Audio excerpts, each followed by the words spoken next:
Cantonment MLA Lasya Nanditha accident కేసులో ఆమె PA driver Akash పై case నమోదైందన్న విషయం తెలిసిందే.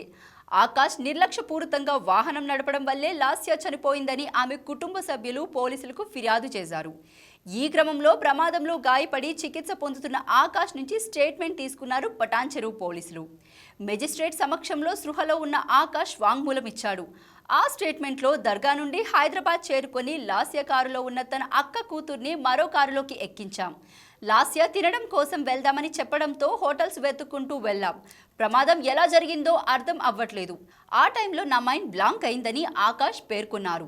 ఇక ప్రమాదం జరిగిన తీరును స్థానిక డీఎస్పీ మీడియాతో మాట్లాడుతూ, ముందు వెళుతున్న వాహనం ఢీకొట్టిన తర్వాత ఎమ్మెల్యే కార్ కంట్రోల్ కాక ఓఆర్ఆర్ పై లెఫ్ట్ సైడ్ రైలింగ్ కు ఢీకొట్టింది.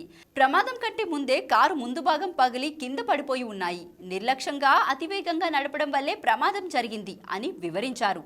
లాస్యా సోదరి నివేదిత ఫిర్యాదుతో ఆకాష్ మీద ఐపీసీ సెక్షన్ 308A కింద పటాన్చెరు పిఎస్లో కేసు నమోదైంది.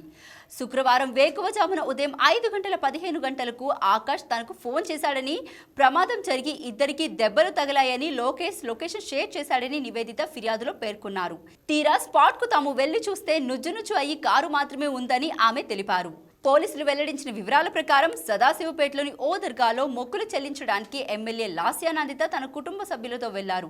అక్కడి నుంచి తిరిగొచ్చి కుటుంబ సభ్యులను ఇంటి దగ్గరే దింపిన తర్వాతే టిఫిన్ కోసం సంగారెడ్డి వైపు వెళ్లారని ప్రాథమిక దర్యాప్తులో తేలింది. ప్రమాదంలో లాస్యా చనిపోగా ఆకాష్ కాళ్లు విరిగాయి. షామీర్పేట్ ఔటర్ వద్ద రింగ్ రోడ్ పైకి లాస్యా కారు ఎంట్రీ అయినట్లు పోలీసులు గుర్తించారు.